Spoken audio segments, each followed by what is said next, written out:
जय गुरु जी।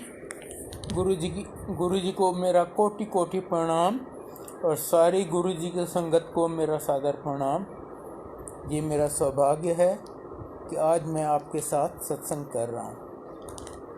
मुझे नहीं पता कि इस ग्रुप में कितनों ने मेरा सत्संग पहले सुना है या नहीं, पर जिन्होंने कहीं भी मेरा सत्संग सुना है उन्होंने ये मेरे से ज़रूर सुना होगा कि गुरु जी ने मुझ पर और मेरे परिवार पर असीम कृपा की है। मुझे तो उन्होंने पता नहीं कितनी बार न्यू लाइफ दी है। इनफैक्ट आज अगर आप मेरा हॉरोस्कोप किसी अच्छे पंडित को दिखाएं, वो आपको एक गर्म हो जाएगा, कहेगा आप मेरे से मखौल कर रहे हो, ये आदमी तो पता नहीं कब का मर चुका है। पर बार बार गुरु जी मुझे न्यू लाइफ देते हैं। आज मैं आपको सबसे पहले बताता हूँ कि मुझे उन्होंने कब कब कैसे न्यू लाइफ दिया। कुछ इंस्टेंसेस सुनाता हूँ। मैंने गुरु जी के यहाँ जाना शुरू किया था मार्च 98 में। उसके कोई 3-4 महीने बाद मैंने प्लान किया था कि मैं कैलाश मानसरोवर की यात्रा पे जाऊंगा। कहते हैं कि कैलाश मानसरोवर की यात्रा पे जो भी जाता है उसको वहाँ शिव जी के दर्शन होते हैं। आप उनको पहचाने या नहीं ये दूसरी बात है, पर दर्शन ज़रूर होते हैं। प्लस इतनी फर्स्ट क्लास सीनरी। मैंने अपनी ऑफिशियल पोजीशन, जैसा कि आप में से कई जानते होंगे, कैलाश मानसरोवर चाइना में है। वहाँ पर आप ऐसे ही नहीं जा सकते।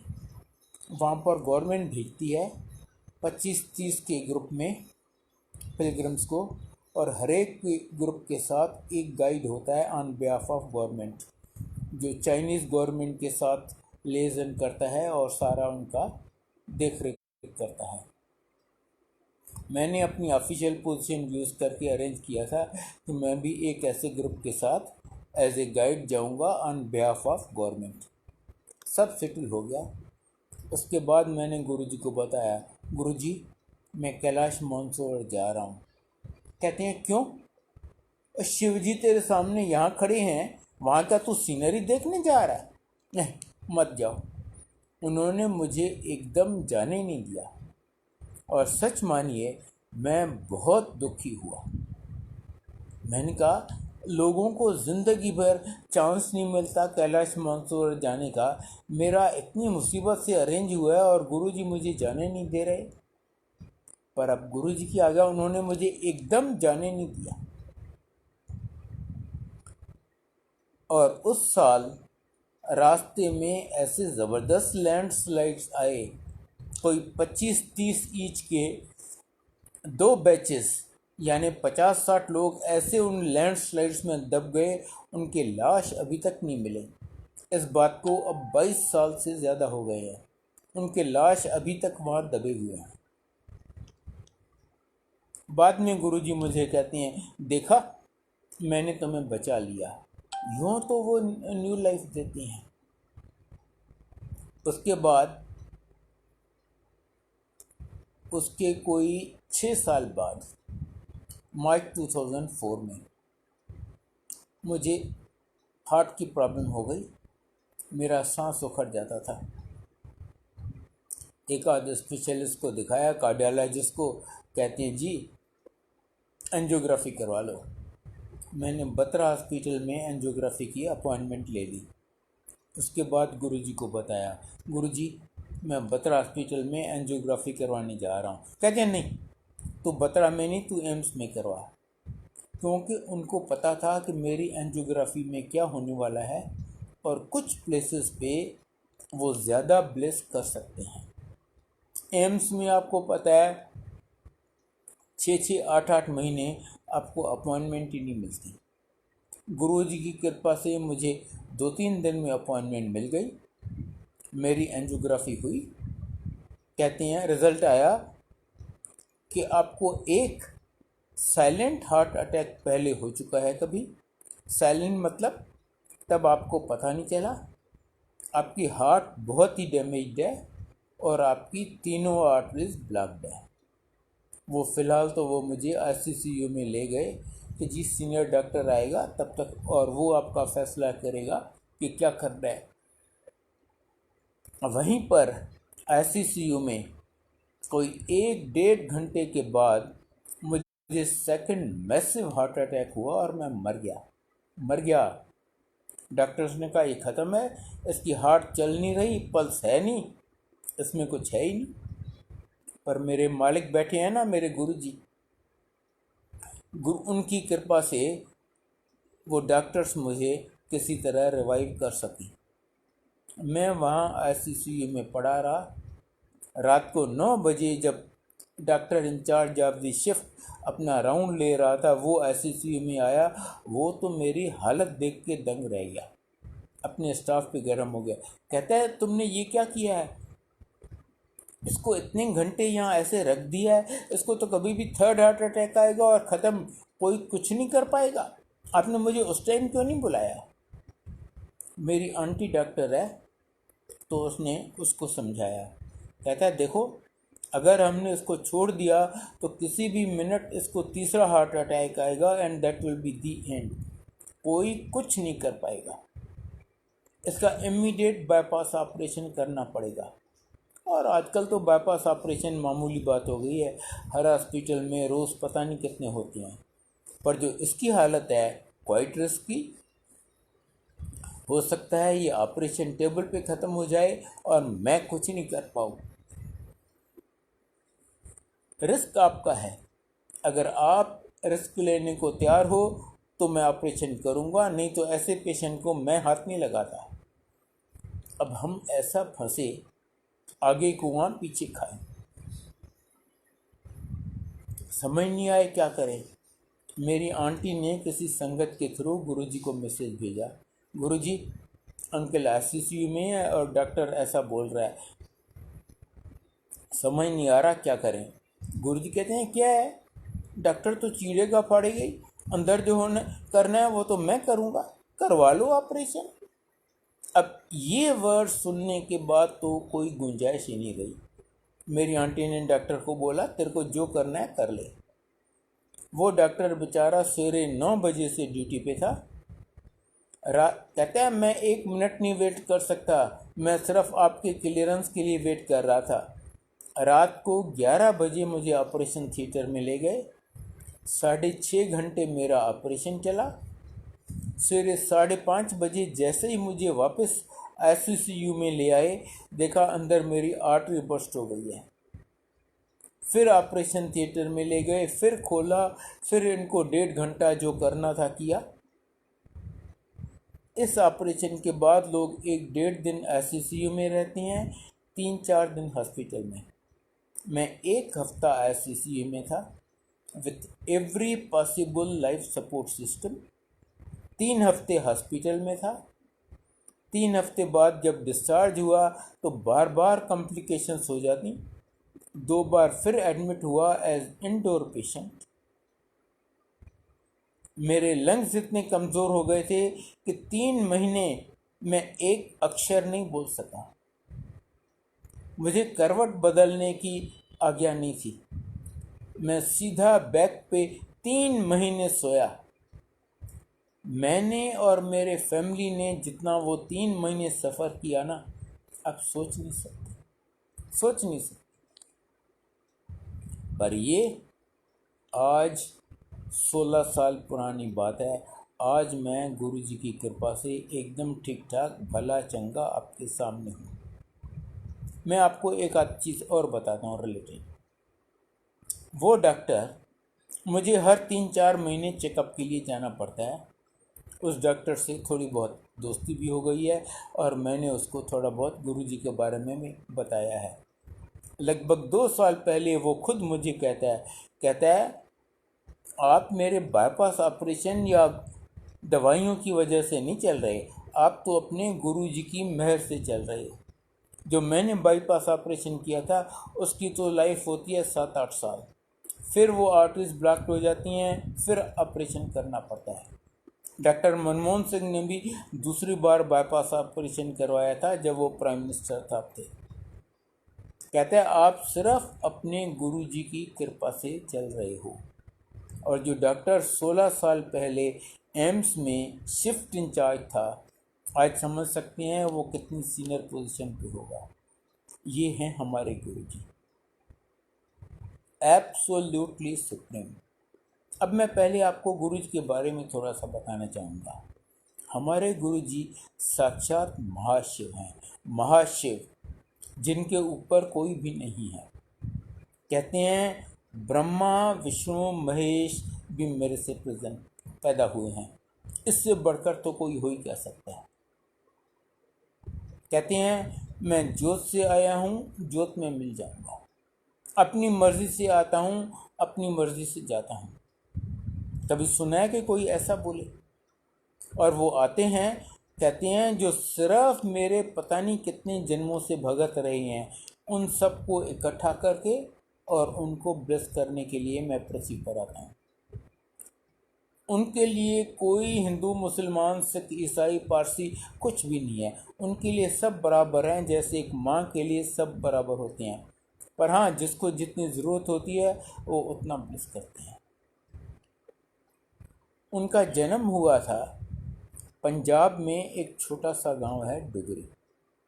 डिलीवरी रात के टाइम पे हो रही थी, घर में दाई करवा रही थी। जैसे ही गुरुजी ये पार्थिव शरीर लेकर पृथ्वी पर आए पहली बार, आसमान से एक बहुत पावरफुल दिव्य ज्योत आई, पूरा कमरा फ्लडेड विथ लाइट। पता नहीं कहाँ से शेषनाग प्रकट हो गया। वो जो दाई डिलीवरी करवा रही थी वो तो डर के भागने लगी कि अरे यहाँ ये हो क्या रहा है, इधर जाए तो इधर शेषनाग, उधर जाए तो उधर शेषनाग। शेषनाग पता नहीं कहाँ से आया, उसने गुरुजी को प्रणाम किया और पता नहीं कहाँ चला गया, किसी को पता नहीं चला। बहुत बाद में गुरुजी ने से किसी ने पूछा, गुरुजी वो क्या था? कहते हैं जहाँ शिव जी होंगे वहाँ शेषनाग और सांप तो होंगे ही ना।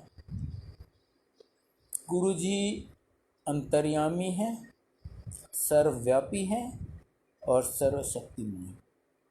अंतर्यामी है, वो आपके मन की हर बात जानते हैं। इनफैक्ट वो आपके पास्ट, प्रेजेंट और फ्यूचर जन्मों का सब जानते हैं, इसलिए उनको कभी कुछ बताना नहीं पड़ता, उनसे कभी कुछ मांगना नहीं पड़ता, वो सब जानते हैं। सर्वव्यापी हैं, वो हर जगह हैं। जहाँ आप उन्हें याद करोगे आप उन्हें अपने बगल में पाओगे।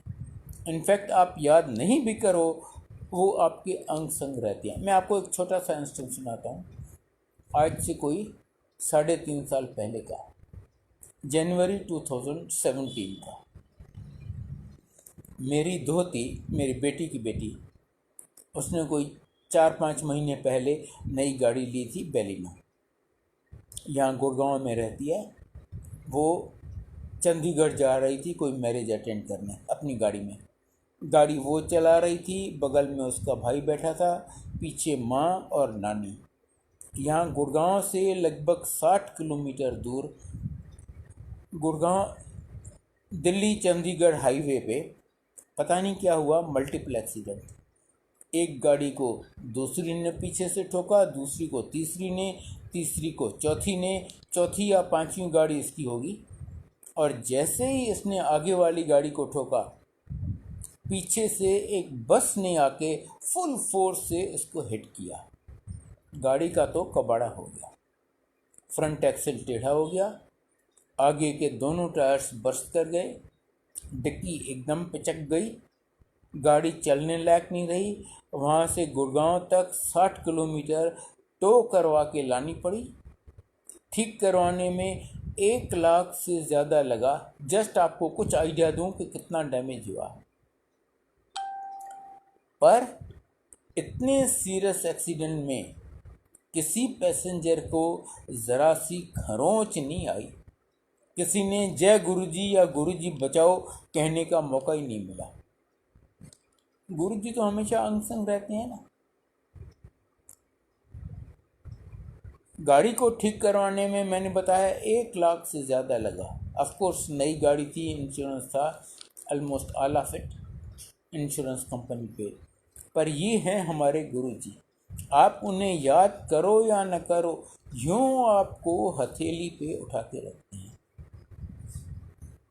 अच्छा, कमिंग बैक टू मुझे जो उन्होंने लाइफ दिए हैं। 31 दिसंबर 2006 का मैं आपको बताता हूँ। आपको पता है न्यू ईयर्स ईव पे एक बड़े मंदिर में बहुत बड़ा फंक्शन होता है। वो फंक्शन अटेंड करने के लिए बाहर से भी कई लोग आते हैं। पटियाला से कोई आंटी आई थी वो फंक्शन अटेंड करने। पटियाला से यहाँ तक तो वो अपनी गाड़ी में आई। गुरुजी के आदेश से वो हमारे यहाँ रुकी थी 2-3 दिन।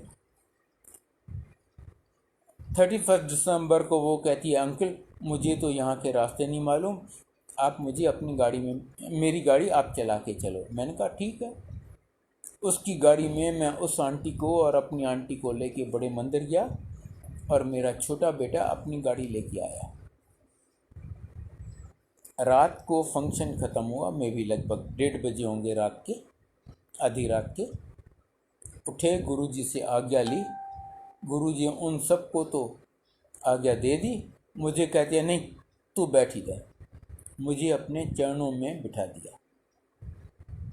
लगभग पौने घंटे के बाद, अच्छा जब उन्होंने उन सबको आज्ञा दे दी तो मेरा बेटा उस आंटी की गाड़ी में उसको और अपनी मम्मी को लेके घर चला गया और अपनी गाड़ी मेरे लिए छोड़ के गया।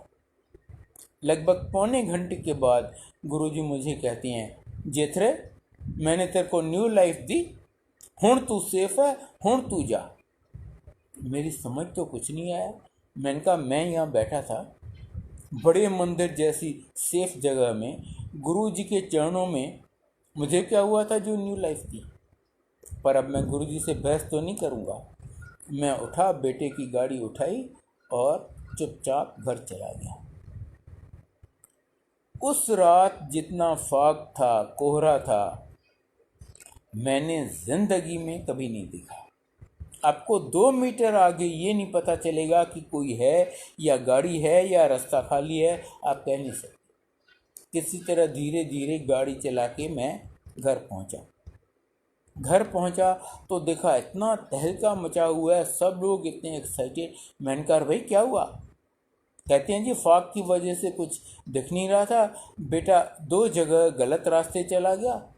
हालांकि बड़े मंदिर से हमारे घर का रास्ता एकदम सीधा है, with only 1 left turn near Chhatarpur metro station. और उन दिनों तो ये मॉल्स वाल्स दुकानें इतनी थी नहीं, सारा सुनसान रास्ता। कहते हैं 2 जगह वो गलत रास्ते चला गया। आखिर उसने आगे वाली गाड़ी को क्लोजली फॉलो करना शुरू किया। अर्जुनगढ़ के पास उस गाड़ी ने सडनली स्पीड अप किया, इसने भी स्पीड अप किया। आगे स्पीड ब्रेकर या कुछ था, उस गाड़ी ने ब्रेक लगाई, बेटे ने भी ब्रेक तो लगाई, पर जाके आगे वाली गाड़ी को हिट किया। गाड़ी को काफ़ी नुकसान हुआ, बम्पर टूट गया, ग्रिल टूट गई। मेरी आंटी बेटे के साथ आगे बैठी हुई थी, उसका सिर विंडस्क्रीन से टकराया, वो शटर प्रूफ विंडस्क्रीन टूट गया। समझ सकते हैं कितना सीरियस एक्सीडेंट हुआ। पर किसी पैसेंजर को ज़रा सी खरोंच नहीं आई। मैंने पूछा ये कब हुआ? कहती हैं जी वहाँ से निकले बड़े मंदिर से, उसके लगभग पौने घंटे बाद। मैंने कहा हाँ पौने घंटे बाद गुरुजी मुझे कहते हैं हुण तू सेफ है, हुण तू जा। इनफैक्ट अगली बार जब हम गए गुरुजी के यहाँ, गुरुजी कहते हैं आप चारों को वहाँ उस एक्सीडेंट में मरना था, मैंने पूरे टबर को न्यू लाइफ दी है। उस आंटी को मैंने कितनी बार बोला है कि अरे भाई ये गाड़ी पुरानी हो गई है, इसको चेंज कर लो, वो आंटी सुनती नहीं। पर फिर भी गुरुजी हमें बचाया, सारा कष्ट उस गाड़ी पे उतार दिया। ये हैं हमारे गुरुजी।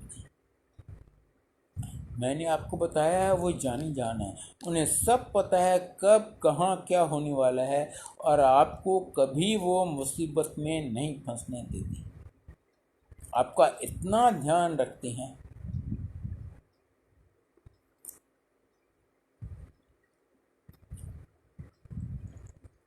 हमारे गुरुजी कुछ भी कर सकते हैं, कुछ भी मतलब आप सोचें उससे बहुत बहुत ज़्यादा।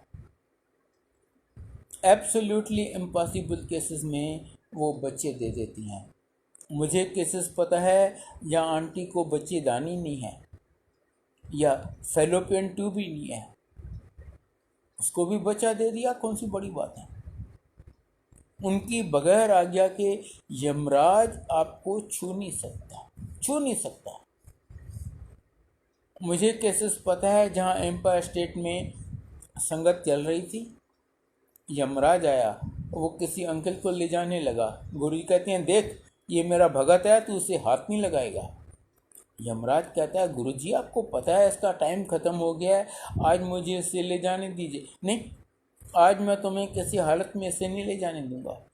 और यमराज खाली हाथ वापस चला गया। बड़ी से बड़ी बीमारी, वो कुछ नहीं है तेरे को, वहम ना कीता कर, अब ठीक हो गए। ये हैं हमारे गुरु जी, एब्सोल्युटली सुप्रीम। हाँ, मैं आपको आप उनके बचपन का और वो पैदाई महाशिव हुए थे। उन्होंने बचपन से ही कोई पूजा पाठ जप तप करके रिद्धियाँ सिद्धियाँ नहीं प्राप्त की, वो बचपन से ही ऐसे थे। मैंने आपको उनके जन्म का बताया, थोड़े से एक आध छोटा मोटा इंस्टेंस मैं उनके स्कूल का बताता हूँ। अब स्कूल में मास्टर जी अटेंडेंस लेते, ये फ्रंट बेंच पे बैठे होते। जैसे ही टीचर ने अध्यापक ने बोर्ड की तरफ मुंह किया, फिर इधर देखा तो देखा गुरुजी गायब है। At the end of the day फिर जब वो अटेंडेंस लेगा, देखा गुरुजी सामने बैठे हैं। एक बार इनका एग्ज़ाम हो रहा था, इनके साथ जो लड़का बैठा था वो कहता है यार, उन दोनों फाउंटेन पेन्स हुआ करते थे, आप में जो थोड़े से एजेड हैं उन्होंने तो यूज़ किए होंगे, जिसमें हम इंक भी भरा करते थे। इनके साथ जो लड़का बैठा था उसकी इंक ख़त्म हो गई। वो गुरुजी को कहता है यार मेरी तो पेन की इंक स्याही ख़त्म हो गई है। गुरुजी कहते हैं ले आ पेन इधर। पेन लेके उसको एक फूंक मारी और वो फर्स्ट क्लास लिखने लग गई। सामने से टीचर देख रहा था, उसने कहा अच्छा तो यहाँ कंसल्टेशन हो रही है, बातचीत हो रही है। नहीं गुरुजी मेरी पेन की इंक ख़त्म हो गई थी, ये भाई साहब ने, इस लड़के ने मेरी फूंक मार के उसमें इंक भर दी। कहते अच्छा अब तुम मुझे उल्लू बना रहे हो, फूंक मारने से भी कभी इंक भरती है क्या। उसने अपने पेन की सारी इंक नीचे गिरा दी, इसमें भरो इंक। गुरुजी ने फूंक मारी, उसमें इंक भर गई। फिर भी उसने सोचा नहीं, शायद इसमें थोड़ी सी इंक बच गई थी इसीलिए वो लिख रही है। वो लेके गया उसको दोनों को प्रिंसिपल के पास। प्रिंसिपल के पास अलमीरा में बाय चांस एक नई पेन पड़ी थी जिसमें कभी इंक भरा ही नहीं गया था। अब वो पेन का तो लिखने का सवाल ही नहीं पैदा होता ऐसे। वो पेन प्रिंसिपल ने उठा के गुरुजी को दी, गुरुजी ने उसको फूंक मारी और वो पेन फर्स्ट क्लास लिखने लग गई। वो प्रिंसिपल टीचर दोनों स्पीचलेस रह गए। गुरुजी कहते हैं मैं आपके 90% कर्म माफ़ कर देता हूँ, और वो सिर्फ एक शिव जी कर सकते हैं। इवन विष्णु जी ने श्री कृष्ण के अवतार में गीता में कहा है कि प्रारब्ध तो आपको भोगना पड़ेगा, पर गुरुजी कहते हैं आपके 90% कर्म मैं माफ़ कर देता हूँ, और बाकी 10% आपसे वो भी नहीं भुगते जाएंगे, वो मैं आपको भुगतवाऊँगा। और वो इसलिए कि आपका सब जन्मों के लिए अकाउंट क्लियर हो जाए, तभी आप मोक्ष के हकदार हो सकते हैं। इसलिए अगर वो आपको सुख देते हैं तो खुश होइए, वो आपको ब्लेस कर रहे हैं। जो आपको चाहिए वो नहीं देते, वो आपको तकलीफ़ में रख रहे हैं, तो भी खुश होइए, उनका शुक्रिया अदा कीजिए। वो आपके कर्म कटवा रहे हैं, बाकी उन्हें कुछ भी देने में ज़रा सी भी मुश्किल नहीं है। इनफैक्ट मैंने, मेरे परिवार ने सब उनसे लिया है। बड़ी से बड़ी बीमारी, और कुछ नहीं है तेरे को, वहम ना कीता कर, अब ठीक हो गए।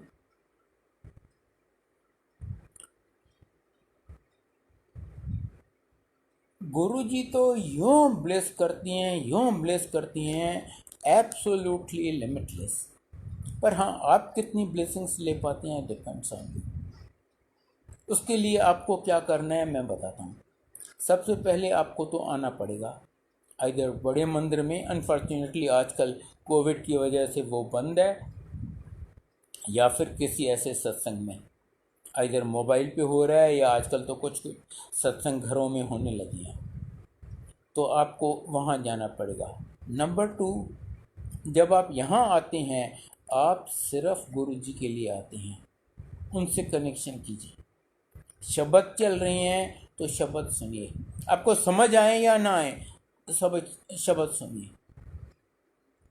गुरुजी बार बार कहते थे शब्द सुनने में आपकी बहुत ब्लेसिंग्स है, भले ही आपको समझ नहीं आए, जितनी आपको ज़रूरत है उतना समझ आ जाएंगे, और इन शब्दों में आपको अपने जो मन में शंकाएं, डाउट्स, क्वेश्चंस हैं उनके जवाब मिलेंगे। इसमें आपकी ब्लेसिंग्स हैं। तीसरा, जो भी आपको ग्रहण करने को मिलता है वो अनमोल है, इनवैल्यूएबल, वो आपकी मेडिसिन है, वो आंख बंद करके खा जाइए। यहाँ पर कोई वहम नहीं, कोई बंधन नहीं, कोई नियम नहीं।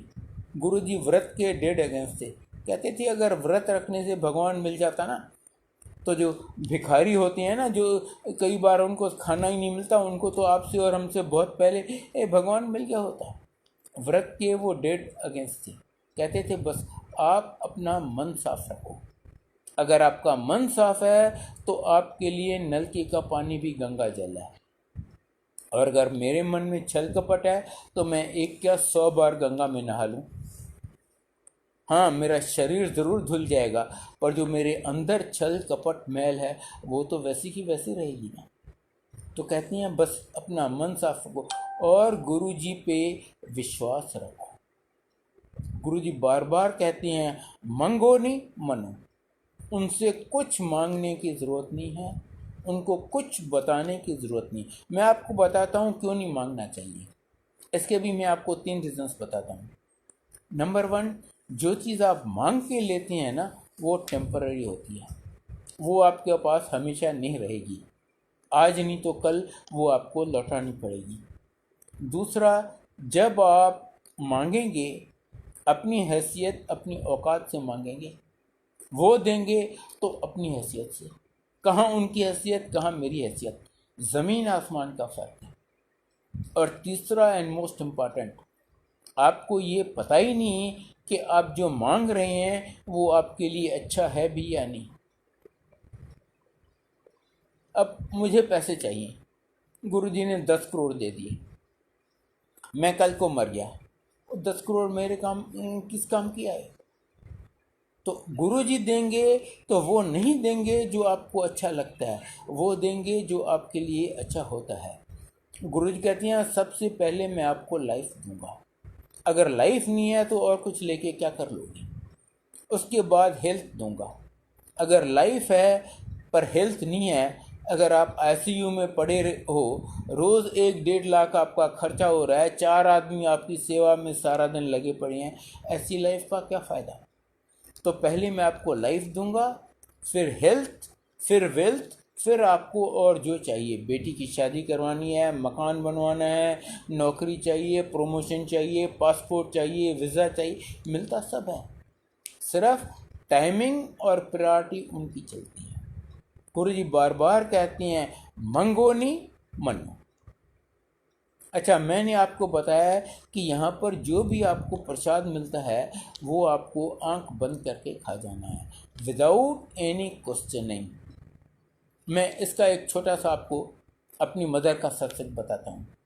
मेरी मदर लगभग 80 साल की थी, श्योरली डायबिटिक, कोई 30-40 साल से उनको इंसुलिन के इंजेक्शन लगते थे, और आप में से कईयों को पता होगा इंसुलिन का इंजेक्शन एक बार लगना शुरू हो जाए ना, कभी मरने दम तक बंद नहीं होता। वो इंसुलिन के इंजेक्शन लगा लगा के इतनी परेशान थी, बार बार मेरी आंटी से पूछती, मेरी आंटी डॉक्टर है, मैंने आपको बताया, बेटी मेरी ये इंजेक्शन कब छूटेगी। एज ए डॉक्टर इसको पता था वो छूटने वाली नहीं है। वो कहती हाँ हाँ मम्मी आज तो लगवा लो, देखा जाएगा देखा जाएगा। हार्ट की प्रॉब्लम थी, लिवर की प्रॉब्लम, डाइजेशन की प्रॉब्लम, अर्थराइटिस की प्रॉब्लम, चौकी मार के नीचे बैठ नहीं सकती थी। वो तो गुरुजी के यहाँ आती भी नहीं थी। कहती आप तो वहाँ 2-2 घंटे नीचे बैठते हो चौकी मार के, मैं तो चौकी मार के नहीं बैठ सकती थी। वहाँ पर कोई सोफ़ा कुर्सी वर्सी नहीं होता था। एक दिन वो किसी तरह हिम्मत करके गुरुजी के यहाँ आ गए। जैसे ही उसने गुरुजी को माथा टेका, गुरुजी बोलते हैं बैठ जा, ऑलमोस्ट डांट के जैसे। पर गुरुजी जो भी करते हैं हमारे भले के लिए। वो तो दंग रह गई, कह रहे मैं पहली बार आई हूँ और गुरुजी मुझे डांट रहे हैं, बैठ जा। जैसे ही गुरुजी ने रोब से बोला ना बैठ जा, उसकी सुध बुध खो गई। वो चुपचाप चौकी मार के वहाँ बैठ गई। 1-1.5 घंटे के बाद उठी, कहती अरे आज मैं चौकी मार के कैसे बैठ गई, मैं तो चौकी मार के बैठ ही नहीं सकती। और उनके बैठ जा कहने से उसकी अर्थराइटिस ख़त्म। अगले दिन से उसने घर में भी चौकी मार के बैठना शुरू कर दिया। फिर गुरुजी की प्लानिंग, उस दिन बर्फ़ी प्रसाद था और गुरुजी जो एक मुट्ठी भर के देते थे ना प्रसाद, हमारे दोनों हाथों में नहीं आता था। मुट्ठी भर के उसको बर्फ़ी प्रसाद दिए। हम वहाँ प्रसाद बाहर जाके खाते थे। वो बाहर गई, कहती हाय राम, मुझे तो डायबिटीज़ है, इंसुलिन के इंजेक्शन लगते हैं रोज़, मैं कैसे इतनी बर्फ़ी खाऊंगी। प्रसाद है, उसने ज़रा सा चख लिया, बाकी रुमाल निकाल के पर्स में रख लिया कि घर चल के बच्चों को दे देंगे। पर गुरुजी तो जानी जान है, उन्हें तो सब पता है कहाँ कब क्या हुआ है या होने वाला है। उनको पता था इसने प्रसाद नहीं खाया। 2 मिनट बाद गुरुजी उसको फिर बुलाते हैं, पहले से ज़्यादा बर्फ़ी देते हैं और कहते हैं आंटी ये यहीं खानी है। ये तो घबरा गई, आज तो मैं फंस गई, मैं कैसे खाऊंगी। इसने संगत में 2-3 आंटियों से बात की जो आसपास बैठी थी। सबने कहा देखो यहाँ खाते हो तो ये आपकी दवाई है, घर जाके खाते हो तो ये मिठाई है।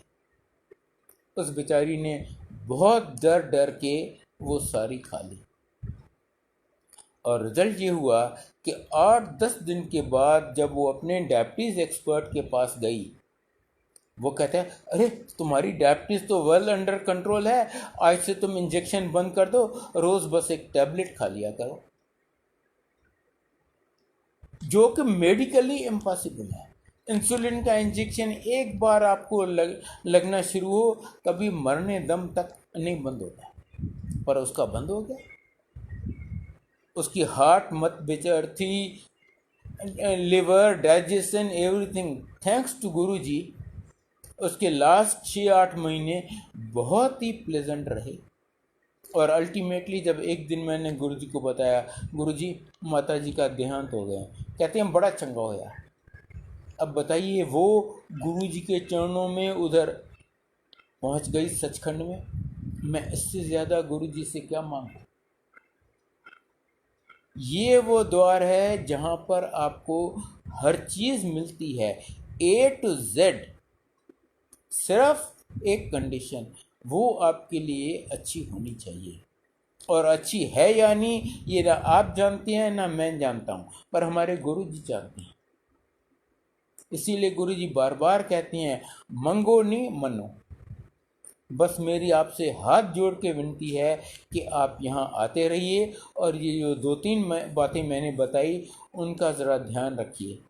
और फर्स्ट हैंड एक्सपीरियंस से मैं आपको गारंटी दे सकता हूँ कि आप जितना सोचते हैं उससे बहुत बहुत ज़्यादा ले जाएंगे, बिन मांगे, बिन एक अक्षर बताए। May Guruji bless each and every one of you.